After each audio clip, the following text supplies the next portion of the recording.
Hello, Friday, so another weekly update for you to let you know what we've been up to this week. It's just starting to rain. Been quite a wet week. We came in off a very wet Sunday evening.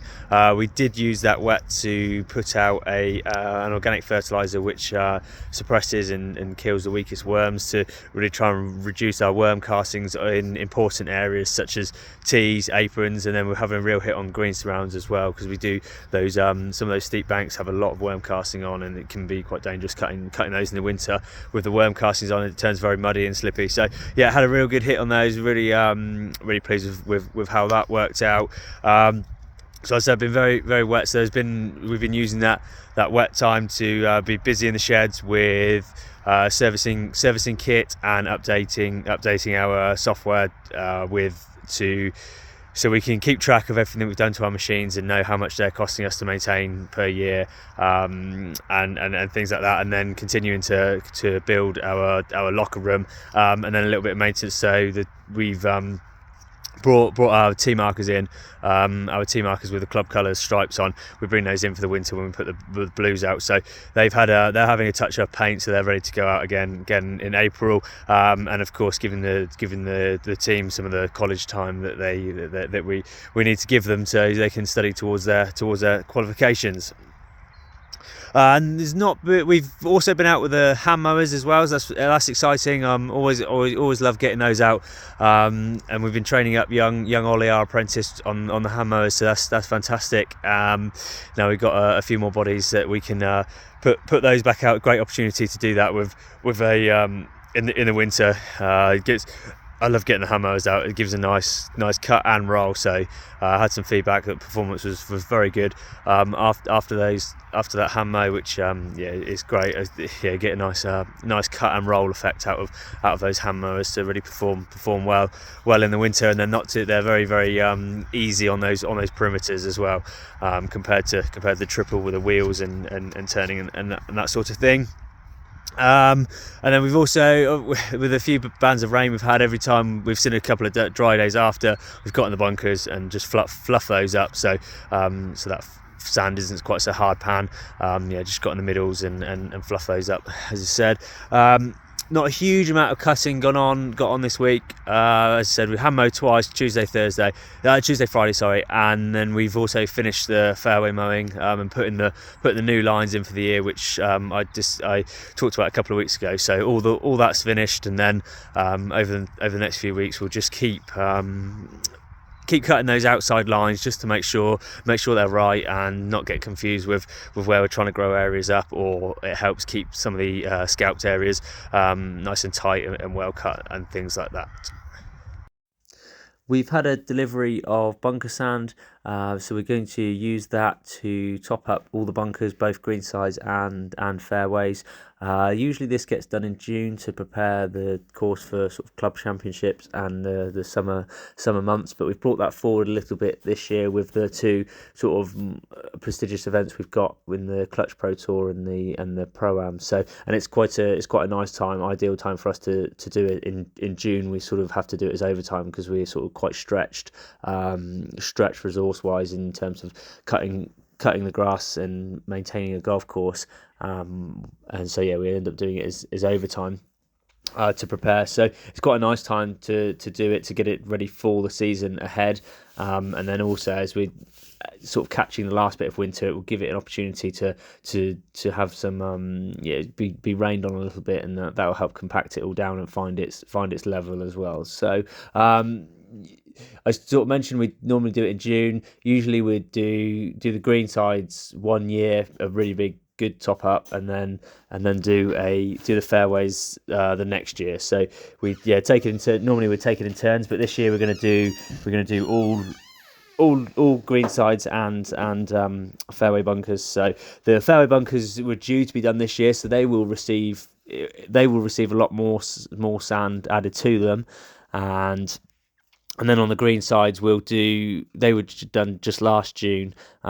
So we will do what we call do sand level, check the sand levels in those, move the sand around, because we really often find that a lot of the sand moves up the face or is at the back edge due to the sand tends to get hit one way and then raked out towards the back lip. So we aim to have the majority of the sand sort of. The guide is 4 inches of sand in the base, and then 2 inches on the face, which is what we aim for.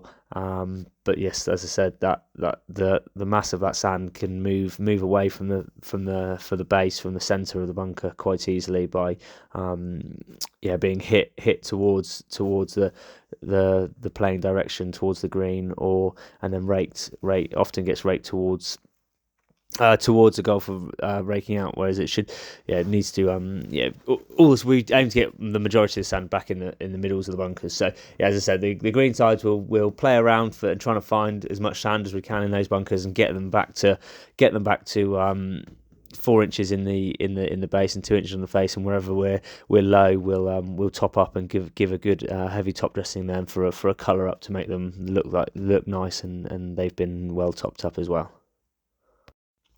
Another project that we've started this week and we'll be working on over the next few weeks is to install a pathway topping on top of our existing Type 1 path. Our Type 1 scalping path is sort of Type 1 is sort of a base material that you generally build on top of, whether that be concrete or the rubber crumb, for example, out the front of the first tee, or what we're going to do is to put a path topping on those paths.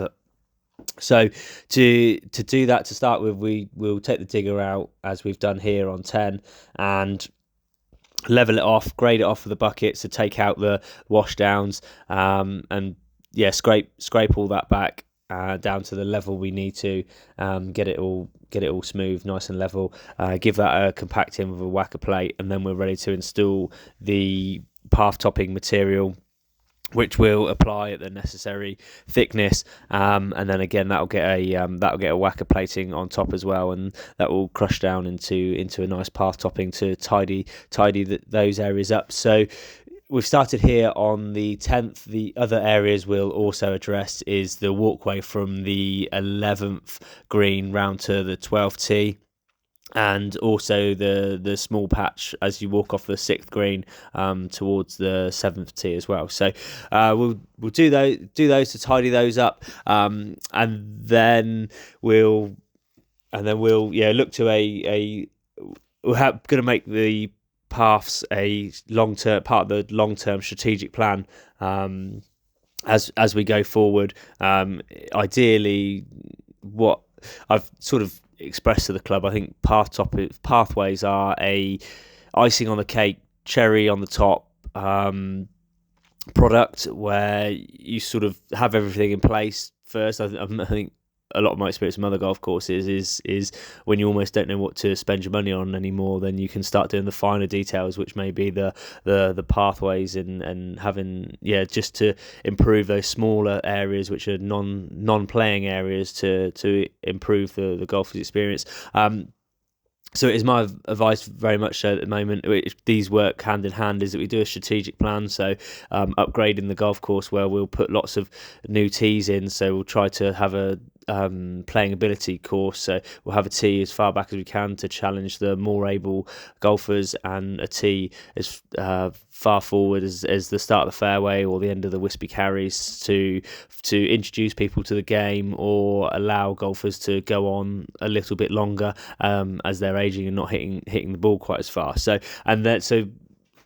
tees will move around a lot, and then that will move pathways around as well. So it's very much we aim to have sort of grass pathways, which will either be backed up by a bit of AstroTurf.